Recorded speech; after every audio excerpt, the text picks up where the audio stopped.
का प्रोग्राम बहुत बार टीवी पे देखा था। मेरा नाम गोविंद तिवारी है। मैं कॉलेज में प्रोफेसर हूँ।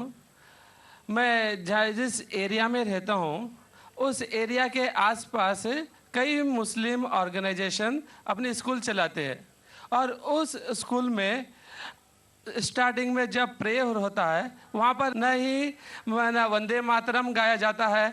जब मैंने उनके प्रिंसिपल से पूछा कि आप ऐसा क्यों करते हो, आप वंदे मातरम भी नहीं गाते हो स्कूल में, तो कहते हैं वंदे मातरम में हिंदू है।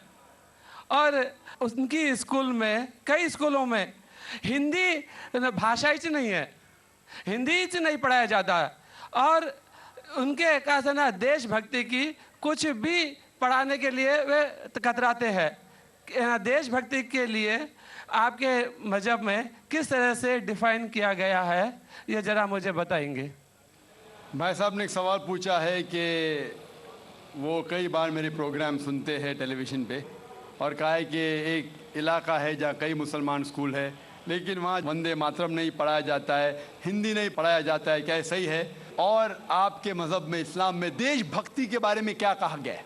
पहला सवाल कि मुस्लिम स्कूल में वंदे मातरम क्यों नहीं कहा जाता। हमें ये देखना चाहिए कि कोई भी गाना या कोई भी चीज़ आप कहते हैं उसकी मानी क्या है।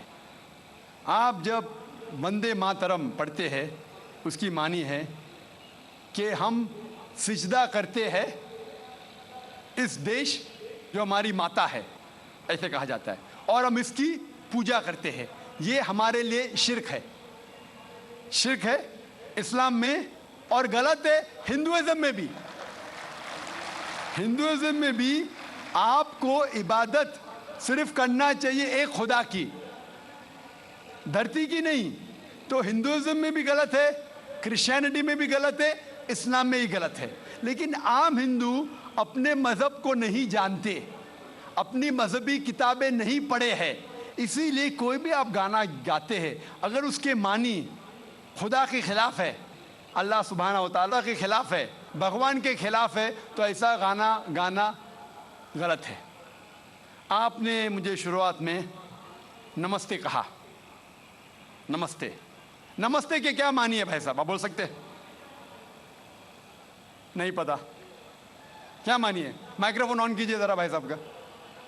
नमस्ते मतलब मैं सर झुका के मैं आपको नमन करता हूँ। हाँ, सर झुका के आप मुझे नमन करता हूँ। नमन करता हूँ, सर झुका के। सर झुका के मुझे नमन करना शिर्क है, हराम है, प्रोहिबिटेड है। आप मेरे सामने भी सर नहीं झुका सकते, चाहे आप मुझसे मोहब्बत करते हैं, चाहे आप मेरी इज्जत करते हैं, फिर भी आप मेरे सामने सर नहीं झुका सकते। सर झुकाना चाहिए तो सिर्फ खुदा के सामने, अल्लाह के सामने, और मैं खुदा नहीं हूं।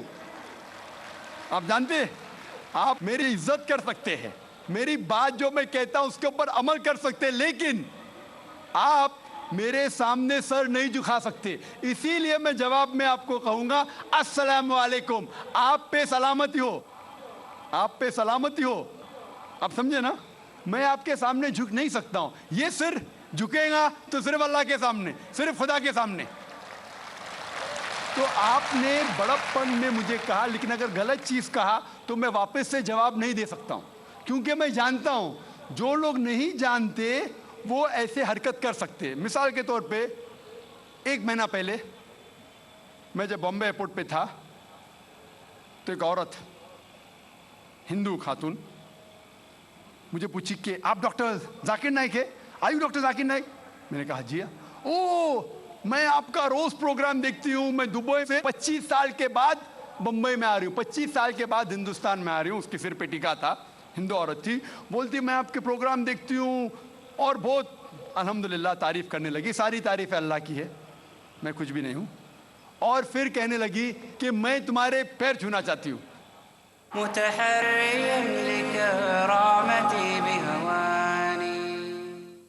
अस्सलामु अलैकुम व रहमतुल्लाह। मैं हूँ शकील अहमद सीतापुरी। आप देख रहे हैं Peace TV Urdu.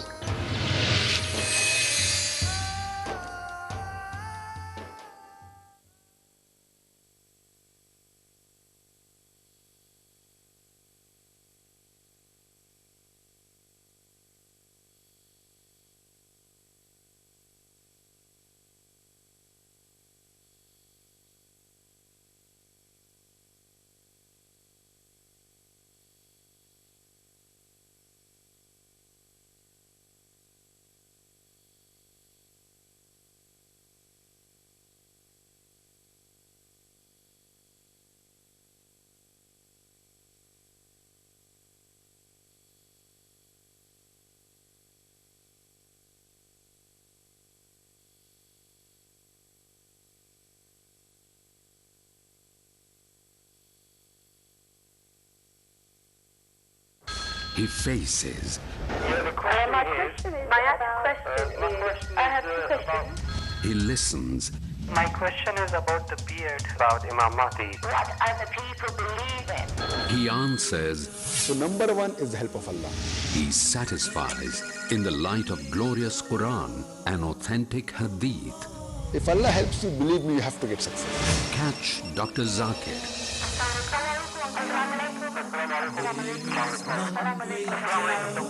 Can we have the next call, please? To get convincing and valid answers in Dial Dr. Zakir. कल रात 8 बजे इंडिया में और शाम 5:30 बजे सऊदी अरेबिया में पीस टीवी उर्दू पर। रोशन आयात का कुरान की दावत के 3 उमूर है। अल्लाह को मानो, उसकी बंदगी इख्तियार करो। कुरान को मानो, मोहम्मद को मानो सल्लल्लाहु अलैहि वसल्लम। रोशन ख्यालात का या अय्युहन्नास, ऐ लोगों, अपने उस रब की बंदगी इख्तियार करो जिसने तुम्हें पैदा किया। डॉक्टर इसरार अहमद पेश करेंगे। जो इसकी तिलावत नहीं करता, इसकी क़िराअत नहीं करता, उसकी कोई नमाज नहीं। अल्लाह के कलाम का सही और बेहतरीन बयान कि हम में से भी हर शख्स को अपने गरीबान में झांकना चाहिए। इस कुरान के साथ हमारा ताल्लुक क्या है? देखिए तालीम कुरान। अगला प्रोग्राम पीस टीवी उर्दू पर।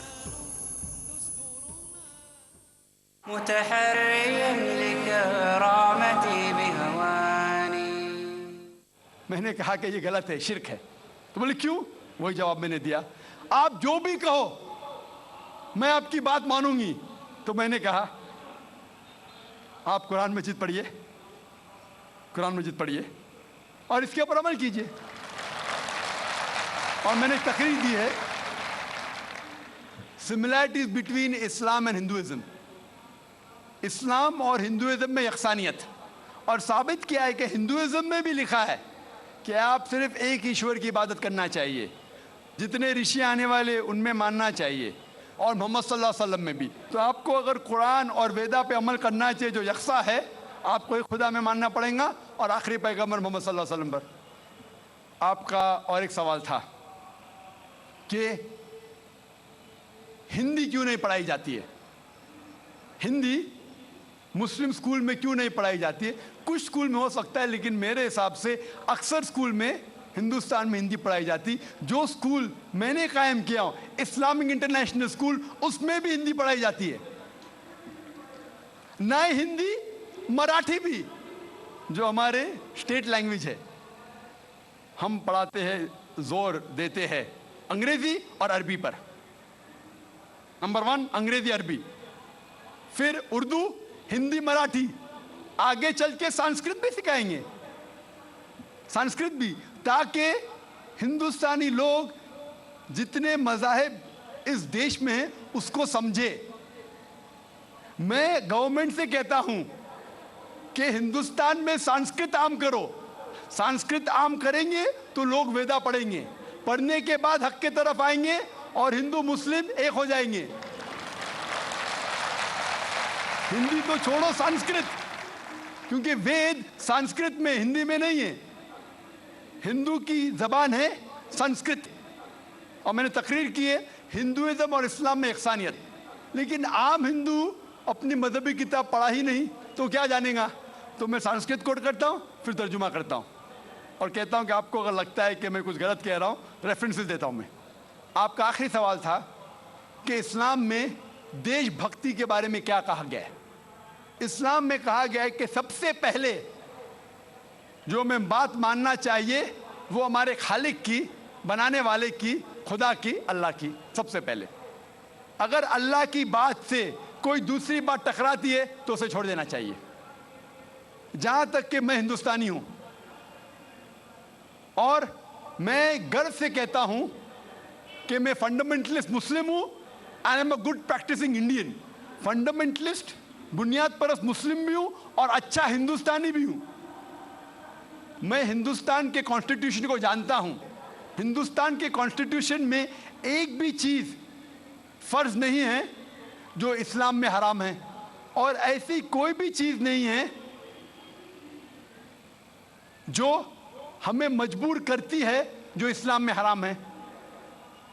और हिंदुस्तान के कॉन्स्टिट्यूशन में, इंडियन कॉन्स्टिट्यूशन में ऐसी कोई भी हराम चीज नहीं जो इस्लाम में फर्ज है और इंडियन कॉन्स्टिट्यूशन में हराम है। तो मैं दोनों को साथ में लेके चलता हूं, लेकिन अगर टकराव होगा, मेरे हिसाब से I can be a very good Muslim and a good Indian. मैं अच्छा मुसलमान भी हूं और अच्छा हिंदुस्तानी भी हूं, लेकिन अगर आगे चल के, अभी तो कोई टकराव नहीं है, लेकिन अगर आप ऐसे देश में हैं जो देश का कानून अपने खालिक के कानून से टकराता है, तो खालिक का कानून ऊंचा है, खालिक का कानून ऊंचा है, खुदा का कानून ऊंचा है, अल्लाह का कानून ऊंचा है, फिर आता है देश। देश ने हमें, ठीक है, ये देश में हम जीते हैं, देश हमारे लिए फैसिलिटीज देता है, लेकिन हमें जान किसने दी? देश ने या खालिक ने? खुदा ने दी। ये हवा जो है, ये हवा के बिना 5 मिनट भी आप जिंदा नहीं रह पाएंगे। कितना? 5 मिनट भी नहीं जिंदा रह पाएंगे। किसने दी? देश ने या अल्लाह ने? खुदा ने।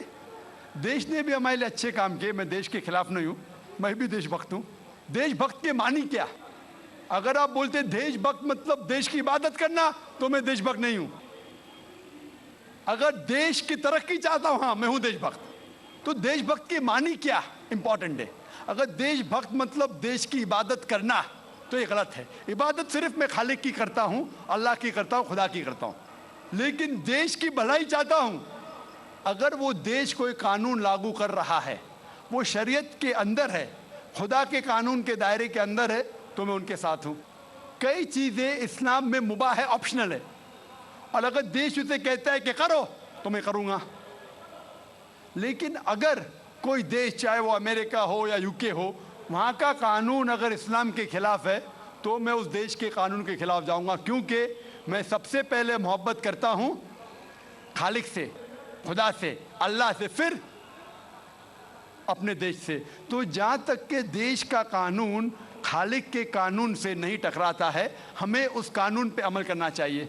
और मेरे नज़रिए से एक भी हिंदुस्तान का कानून मुझे मजबूर नहीं करता इस्लाम के खिलाफ। इसीलिए मैं कहता हूँ, I am a very good practising Muslim, fundamentalist Muslim, at the same time a very good practising Indian. Hope that answers the question.